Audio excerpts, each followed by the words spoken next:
Hello everyone, my name is Alex. I'm a 2000 rated over-the-board chess player, and in this series we're going from 1500 to 2000 elo in chess.com rapid games, where I'll be explaining my thought process as best as I can for your education and entertainment. Today we have a Sicilian defense, so I'm going to play a3, known as the Mengarini Sicilian. And okay, yeah, my opponent obliges with knight to c6 to allow us to go for the gambit line with b4, which is why this is otherwise known as the delayed wing gambit.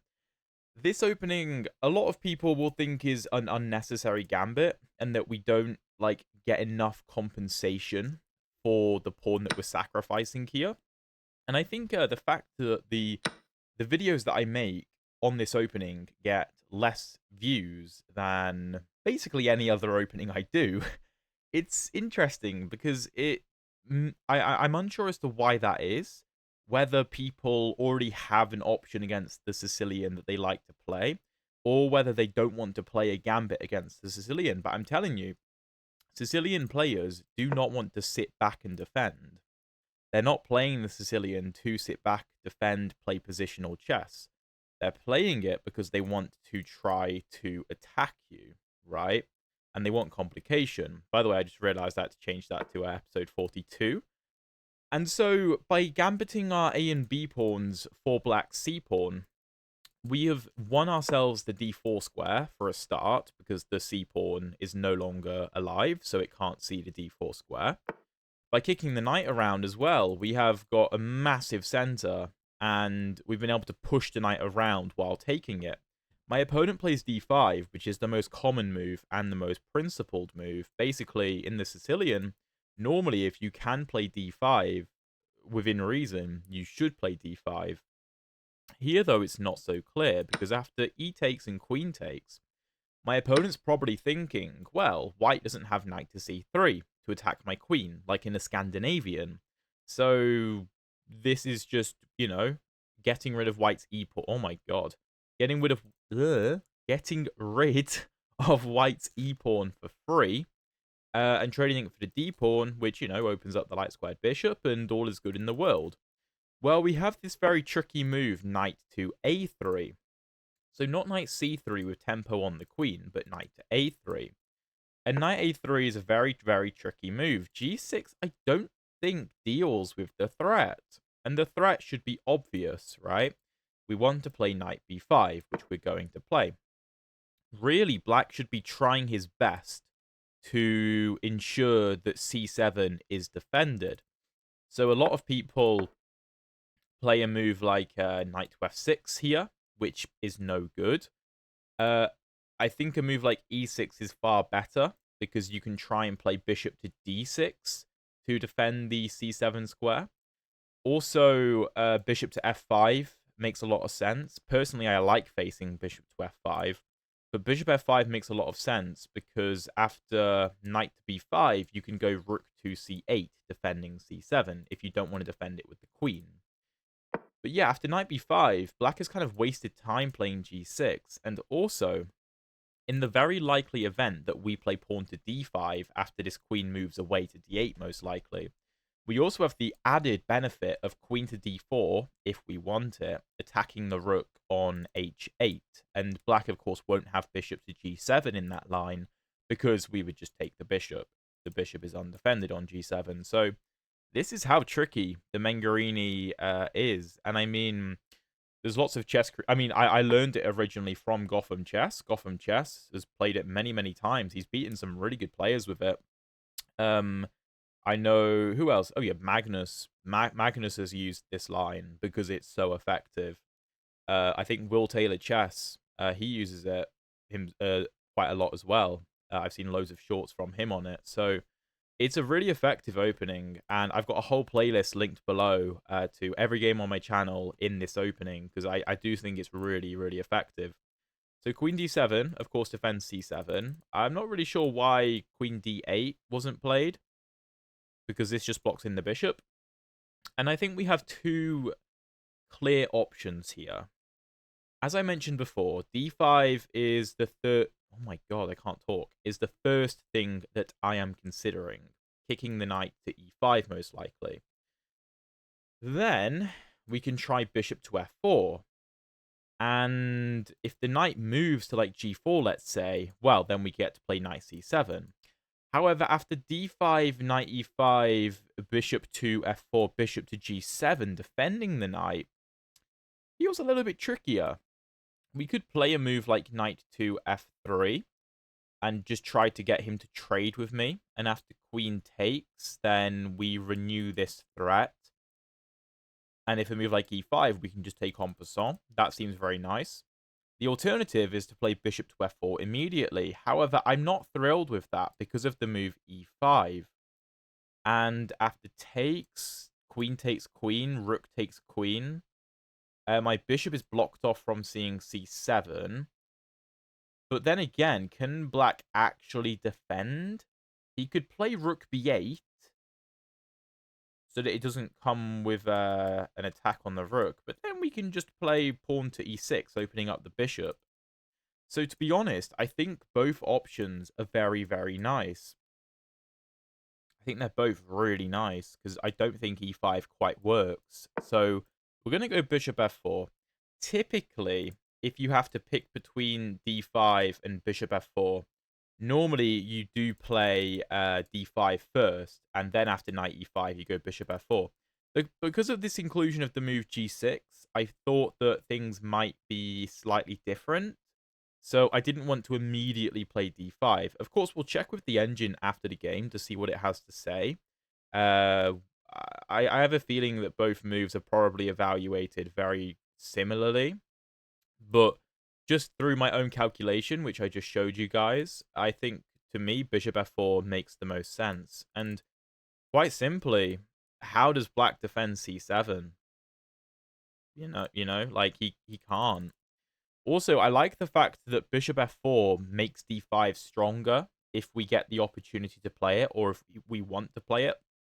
Because by playing bishop f4 before we play d5, the knight doesn't have the option of going to e5, which I also quite like the idea of, because the knight will run out of all of its forward movement, and if moves like king d8 and rook b8 get played, it could lose all of its movement backwards as well, potentially. So, keep these tactical ideas in mind. Like, when I play this gambit in particular, I always like to keep in mind the fact that I have this very strong center, and I can restrict the black pieces very, very well, particularly knights on f6 and c6, which is the most typical setup for this opening for black. By the way, if you're enjoying the video so far and you haven't already, please drop a like and subscribe. I would really, really appreciate it. The channel, it's growing. We keep growing. I can't believe we're almost at 14,000 subscribers. Not 4,000, 14,000. It's nuts. So thank you all so much for your support. I do really appreciate you all. And yeah, I don't really see how black defends this. I mean, king d8 is the move that I'm thinking, obviously, as well as e5. I think my opponent will play e5 because one of the benefits for black is he does get to trade the queens, which I think he's probably forced to do. Is he actually forced to do that, though? We might... maybe d5 is better, because maybe he can go e5, and after takes, which, I mean, I have to do, maybe he can play a move like bishop g7. Well, no, then we get knight d6 check. And that has to be winning. So, I was just thinking, of course, if take, then knight c7 is a threat, right? But black isn't forced to take us. Now, obviously, we've now won back our pawn, which is great news. We are now equal in material, and we clearly have a massive lead in development and in initiative. The black king is very, very weak, and we have an incredibly active knight and bishop. We just need the c-pawn to get out of the way, potentially.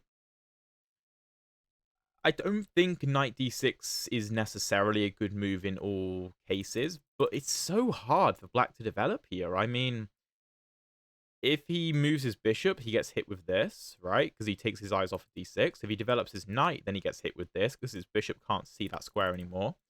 If he plays a move like knight to h6, I mean, we could take, maybe. And if bishop takes, then play knight d6. Although maybe king f8 and black's actually okay in that situation. But even if the knight goes to h6, it's still under attack, and it's not really doing anything. So on knight to h6, I could just play a simple knight to f3 or bishop c4 or queen takes queen. One of the things you have to notice in this position is after queen takes queen, black can't take with the bishop because then he gets hit with knight c7. If I take, he has to take with the king, which is important because, I mean, let's say he plays a move like knight h6 and we play queen takes d7, king takes d7, rook to d1 check. The king has to step back onto the e-file. e6 and e8 would mean knight c7 comes with check. So he has to go to e7. But then, I mean, a move like bishop to g5 check basically ends the game. Because the king is in check, and the king has to step onto one of the light squares and then get hit with knight c7, and then we'd win the rook. So, you know, the black king is just so vulnerable here. And we can, of course, bring our other minor pieces out if we want. We don't have to. One of the interesting things about this opening as well is the bishop on f4 and the knight on b5 is kind of reminiscent of a Jabava London, where like the knight goes via c3 into b5. So maybe some of you who do play the Jabava can tell me whether that is kind of similar or not. Okay. Bishop c5. I don't think that deals with the threat of take-take. Let's say queenside castle with check to be fancy. King e7. Well, then bishop g5, he has king to f8. So maybe that's the idea. Maybe that's the idea. So perhaps I should play this instead. But then, I mean, queen e7 kind of works. Because then we don't have a queen trade. I feel like we should trade queens. I feel like we should. Although, to be fair, after rook d1 check, king e7, we could just play knight c7 anyway. And force rook b8. And then just continue. Because it's also lined up with the bishop. So there could be tactics like check. Oh, yeah. I think we have tactics there. Let's take. Like I said, the bishop can't take because then we just win the rook. So the king has to take. Which, you know, means that black can't castle, which is great. We can queenside castle to get the rook to d1, or we could just play rook d1. I think I like the fact that my king is protecting the f2 pawn, which is being targeted by my opponent's bishop. So I think I'd rather play rook d1 check. Like I said, either of these light squares mean that you lose because of knight c7 check. So king e7 is forced. And then I think we play knight c7 anyway. I wanted to play bishop to g5 check. But now, because the bishop came out to c5, the king has the f8 square.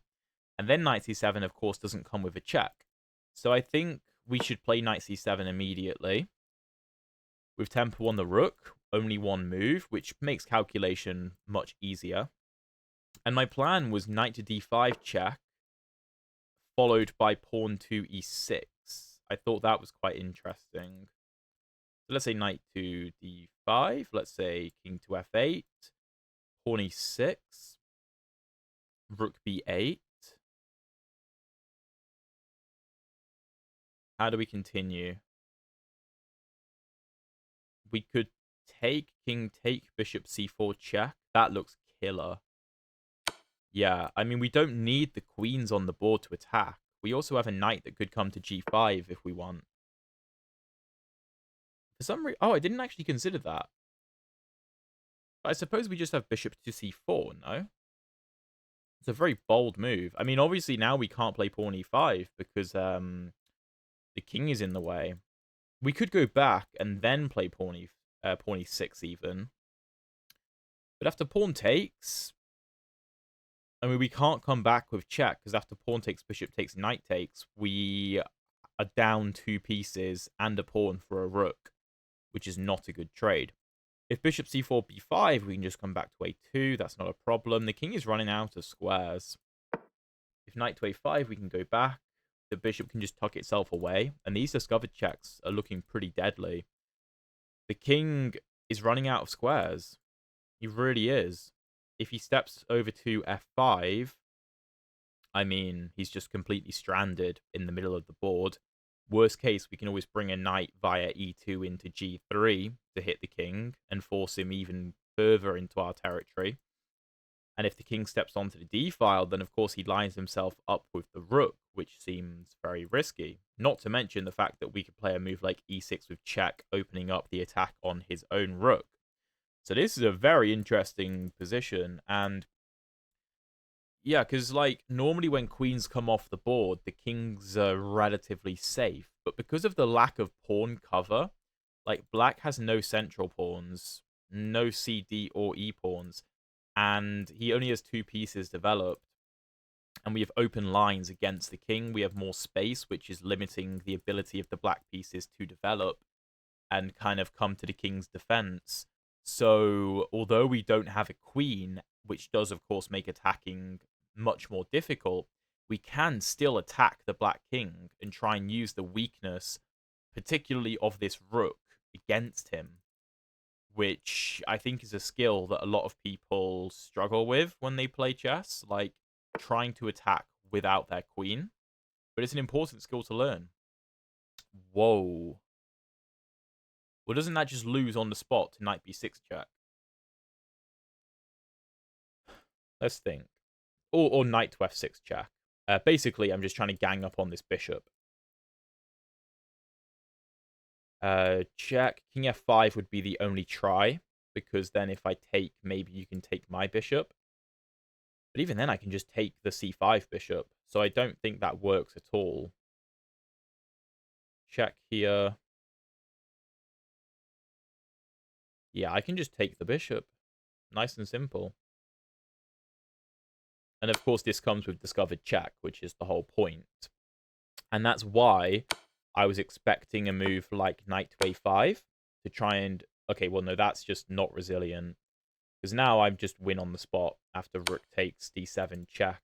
The best try was probably king to f5. Don't get me wrong, coming to f4 is not appealing whatsoever, and black will probably still be lost anyway. But it's a better try. And here, yeah, black is just getting mated. After king here, we're just going to play rook takes f7 mate. And the rook, the bishop, and the knight work together beautifully. So, yeah, very interesting game. I hope you guys enjoyed. Let's jump into the analysis, see what the computer has to say. And if you enjoyed this opening and thought it might suit your playstyle or you just want to learn more, like I said, I've got loads of videos linked below in one of my playlists on my channel where I have every game I've ever made. Well, every video I've ever made featuring this opening. Anyway, let's jump into the analysis. Okay, so we got 91.8% accuracy. My opponent with 68.8, so pretty damn good. Let's go through it. So e4, c5, like I said, I play a3, and a lot of people say that the move g6 refutes the a3 Sicilian. Point being that b4 makes no sense anymore because this diagonal is way too weak. So after bishop g7, white has to play knight c3. And it kind of just defeats the whole purpose of this gambit. Black can basically just say, okay, I actually don't care. And if we take, then there's like loads of different tactics on this diagonal. But against g6, you can kind of just play like a Vienna sort of setup. And I have loads of videos on my channel in this system.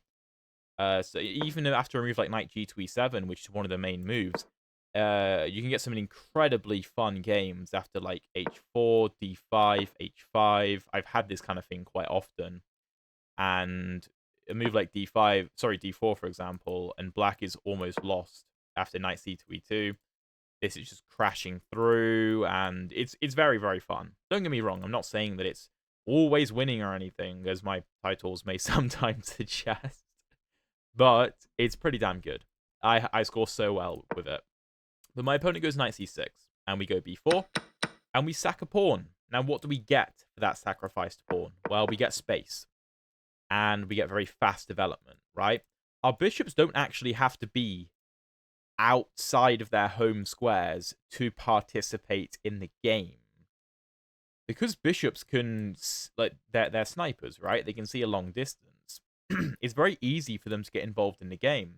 As we saw later on with bishop c4, as opposed to our knight, which danced all the way into the position and out with like 4 moves, our bishop needed 1 move to get involved in the game, as did this bishop.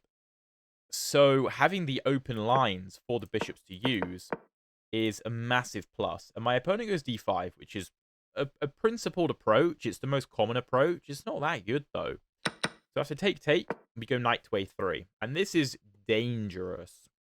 Like I said, black should be thinking, how on earth am I going to defend c7? Because the queen is not enough. As we found out in the game, the queen was not enough. Black had to sacrifice a pawn with e5 to stop my bishop from seeing c7, because he couldn't just defend it with the queen. Even then, it wasn't good enough. So moves like bishop f5 make a lot of sense, because after knight b5, you can play rook c8 defending c7, right? Still, I score very, very well in these positions, because we win our pawn back immediately. And although it looks like black is very far ahead in development, 1, we have more space. 2, this black king is very exposed. I've had many people take on c3 and lose immediately after rook to a8 check, rook to c8, and queen to a4 check. And so many people have lost like this very quickly. Like queen c6, bishop b5, the game is over. So my opponent goes g6. But anyway, bishop f5 makes more sense because you're trying to defend c7 preemptively. You can play a move like a6, but even if I play knight to b5, you can't take it because of the pin. Now, I wouldn't play knight to b5 in that position. Knight c4 is better, going after the dark squares, which have now been even more weakened. And bishop b5 will often come later on anyway, playing on the fact the pawn is pinned to his rook. But g6 doesn't do anything useful. Now, if I play slowly here, and I allow black to play bishop g7, he's still losing. He's still losing because he's not addressing this problem. His kingside development isn't the issue, it's the queenside, right? So after g6, we just go knight b5, and the queen gets kicked back. Now, queen d7 I couldn't understand. I thought queen d8 was clearly the move to try and give this bishop an option to develop. And here, the engine actually thinks that bishop f4 is less powerful. Still winning, but less powerful because black can play bishop e6, which I guess stops any e6 action in the future from us. So if queen d8 were to be played, the engine prefers knight to f3, but bishop f4 is still very strong. Queen d7, though, bishop f4 is the best move. Now, d5 was my other consideration. And I thought that after knight to e5, we can go bishop to f4. But then I was like, well, he can just play bishop g7. And my plan was knight to f3 to put pressure on the knight. And if knight takes, queen takes, then this is a big threat, right? We've gotten rid of black's knight on e5, blocking things up. The engine says king f8 and black is okay. If this, then this. And we can actually go for this because bishop takes b8 check comes with discovered. Bishop takes b8 comes with discovered check, which is quite interesting. But what is going on? Oh, whatever. Anyway, I went bishop f4, which is the best move, and black has to play e5 because there's no other way for him to defend c7. I thought he might try king d8, in which case I liked the look of d5 because now you don't have knight to e5, and after like knight b8, the engine likes. Oh yeah, that's very nice. As I said earlier on when g6 was played, I thought that queen d4 could come with tempo on the rook in some positions, but here the engine finds a way for the bishop to maneuver with tempo on the rook. It's just a weakening move because black doesn't have time to play bishop g7. So bishop f4, e5 is the best move, d takes e5 is the best move, and bishop c5 was very impressive from my opponent. It's the best move.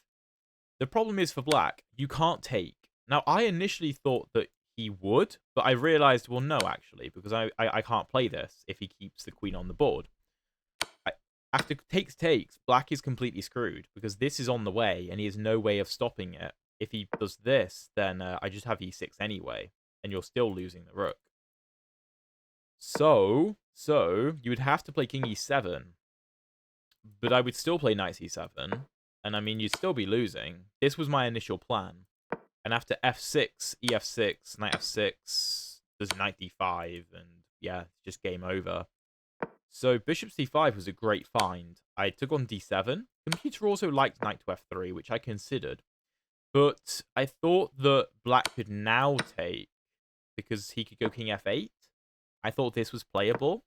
I also thought that black could potentially try to play queen to e7 to decline the queen trade and keep an eye on c7, which the engine doesn't think is ridiculous. So I took. Like I said, the king has to take, because if bishop takes, then knight c7 check. So king takes. Rook d1 check is inaccurate. Knight f3 is better. I suppose, yeah, I suppose the bishop's blocked in and the king's not going anywhere. The engine wants the king to move anyway. Ah, it's interesting. So I don't have to make it move, because it's going to have to move to get the bishop out. Anyway, rook d1. King e7 is the only move. We go knight c7, which is the best move. Rook b8, of course. And knight d5 check is a mistake.